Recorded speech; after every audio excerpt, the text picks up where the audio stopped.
অভিনেত্রী দিশা পাটানি আর অভিনেতা টাইগার শ্রফের সম্পর্ক এখন অতীত। দীর্ঘদিন তারা সিরিয়াস প্রেমের সম্পর্কে ছিলেন।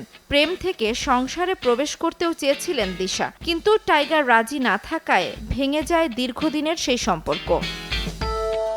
এরপর টাইগারের সঙ্গে বিরহের রেশ কাটতে না কাটতেই দিশার জীবনে আসেন প্রেমিক শরীরচর্চার সঙ্গী আলেকজান্ডার অ্যালেক্স।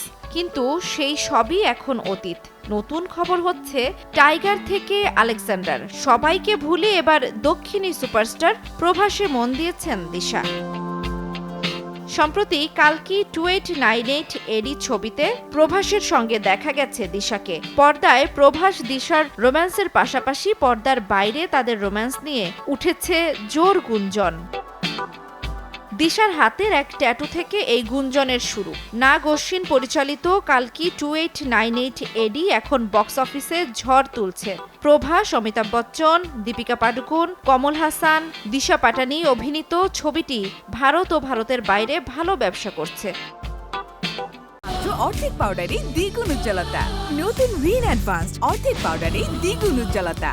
সায়েন্স ফিকশন ধর্মী এই ছবিতে দিশার উপস্থিতি কম হলেও স্বল্প উপস্থিতিতে এই অভিনেত্রী সবার নজর কেড়েছেন। ছবিতে প্রভাস আর দিশার রোম্যান্স মানুষের ভালোবাসা কুড়িয়েছে। সম্প্রতি দিশার হাতের নতুন ট্যাটুর দিকে সবার নজর গেছে। এই ট্যাটুতে লেখা আছে পিডি, আর তাতেই সবাই একে একে 2 করতে শুরু করেছেন। অনেকেই ধরে নিয়েছেন এই পি অক্ষরের পেছনে লুকিয়ে আছে প্রভাসের নাম, আর ডি অক্ষর মানে তার নিজের নাম দিশা।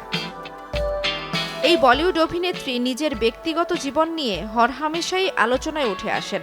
এখন প্রভাস দিশার সম্পর্কের খবর কতটা সত্যি তা সময়ই বলে দেবে।